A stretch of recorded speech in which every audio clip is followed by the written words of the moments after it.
We love that word. That everything is free after you just pay the ticket at the entrance. Now, as soon as you go in, you would like your children to really use the opportunity, ride as many rides as you can. Use the opportunity. Once we go in, your children will say, no, Dad, we like to sit around and talk. Say, I have paid the ticket over there. All the rides are free. Use them now. You get upset with them. Go and use these rides. It's your time now. You have these many hours. Sit in as many rides as you can. Use the opportunity. SubhanAllah. Those $5 or $10 are so expensive. So important. Use the ride. And here is the month of Ramadan. And Rasulullah sallallahu alayhi wa sallam is telling us the reward of it. Nothing like a fard. Fard, 70 fara'id. Really, a person who knows the importance of it will not be wasting a single moment of Ramadan. I was saying it's the time of fara'id. It's the season of fara'id. So salah. We have seen the importance of salah. Number 2, fasting. Fasting is fard only during Ramadan. So it's time for fasting. This fard cannot be performed any other time of the year. So it's the season for this fard now. Rasulullah sallallahu alayhi wa sallam says in the hadith talking about fasting, As-sawmu junnatun minan nar. Fasting is a shield that protects you against the hellfire. If a person is getting somewhere where he knows that he will be attacked, surely that person will find some kind of protection for him and herself. That you don't want to be just over there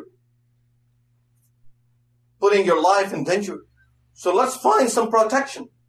Rasulullah sallallahu alayhi wa sallam says, As-sawmu junnatu ahadikum minan nar.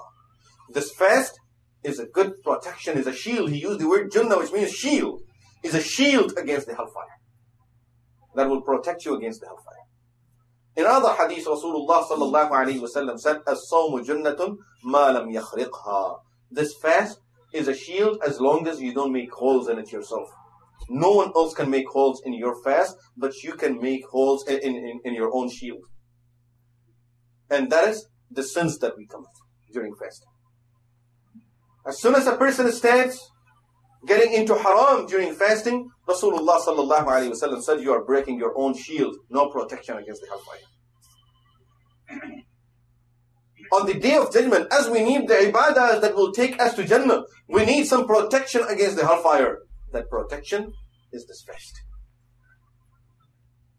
Rasulullah sallallahu alayhi wa sallam was approached by Talha bin Ubaidullah radiyallahu anhu, one of al-Ashra al-Mubashshara. This hadith is in Ibn Majah and Musnad Ahmad. He said, Ya Rasulullah, I saw a fast. He had told about this fast other people also, and all the people were surprised to hear this dream. He saw a dream. Ya Rasulullah, I saw a dream. And people knew about the dream, so they were very surprised. So the whole group went with Talha bin Ubaidullah radiyallahu anhu to Rasulullah sallallahu alayhi wa sallam to see how Rasulullah sallallahu alayhi wa sallam is going to interpret this dream for Talha bin Ubaidullah. The dream was, before going into the dream, let me explain the situation about which he has seen the dream. Two people came from outside of Mecca or Medina. They embraced Islam, and now they both started learning his deen. One of them was very hard working in his deen. The other was doing very good, but wasn't as hard working as the first person. This first person, he went out and got murdered in the path of Allah subhanahu wa ta'ala. A year later, his friend, who was not very hard working as much as that person, his friend passed away a year later.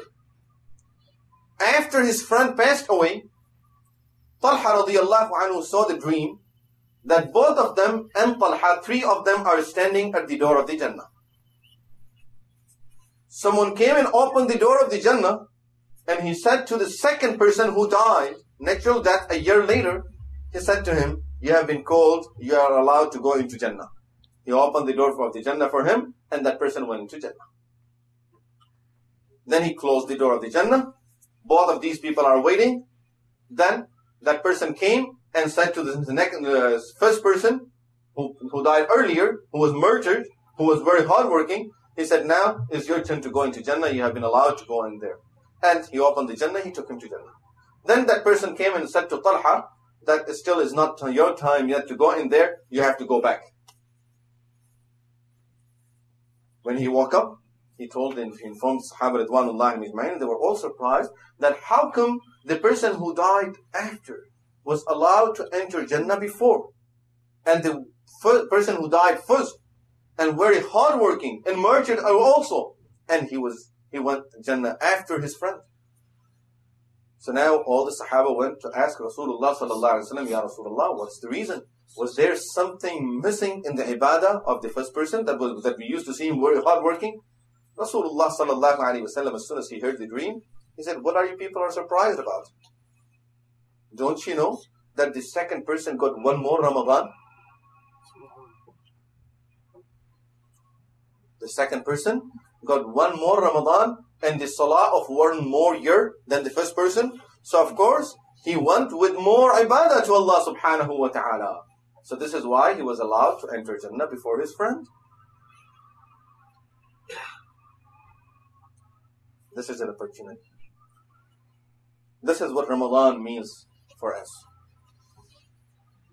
So, I was saying season of ibadahs, season of the fara'id, and season of establishing these pillars of Islam if we are to build our deen, if we want our deen in iman to be strong. This is the season. Salah, fasting, and we also know that Ramadan is a good time for zakah. Many people take out their zakah during the month of Ramadan. That's another pillar of Islam. And of course, by paying during the month of Ramadan, the reward gets multiplied. Because everything in Ramadan is multiplied. So reward of salah, fard salah, is 70 times multiplied than the reward that we would get any other time of the year. Same thing, reward of zakah, because zakah is also fard. Remember, you may take your zakah out during the month of Ramadan and distribute it during the month of Ramadan, but your physical year for calculating the zakah, not necessarily will be the month of Ramadan. You may be paying it a little earlier, or you take it out a little, say for example, 2 months ago, your zakah was due. You take it out at that time, separate it from the rest of your money, keep it on the side during the month of Ramadan, you distribute that zakah. Because the physical year cannot change. That will be a year from the time when you have this. Not necessarily that will be Ramadan. Could be 6 months away from Ramadan. So therefore, the physical year won't change. And if you need more details of these masail, inshallah, during the month of Ramadan, after Salat al-Taraweeh, you can ask, or any other time you need to ask, you can ask me these questions. But the physical year has to remain the same. You may use the month of Ramadan, the opportunity of Ramadan for paying of the zakah, so that we get extra reward and more reward for it. This was the third form. Number 4, we know 2 months and 10 days exactly between the two Eids, which means Hajj is less than that. So in about 2 months, it's time for Hajj.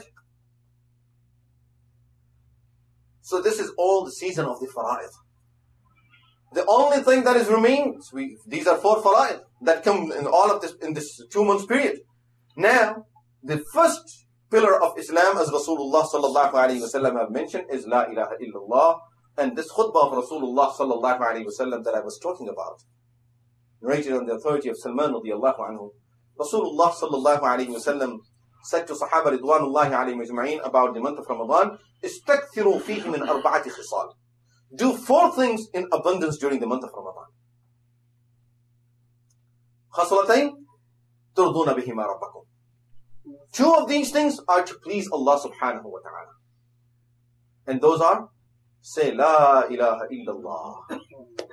Wa tastaghfiruna, number 2, seek and keep on seeking Allah's forgiveness.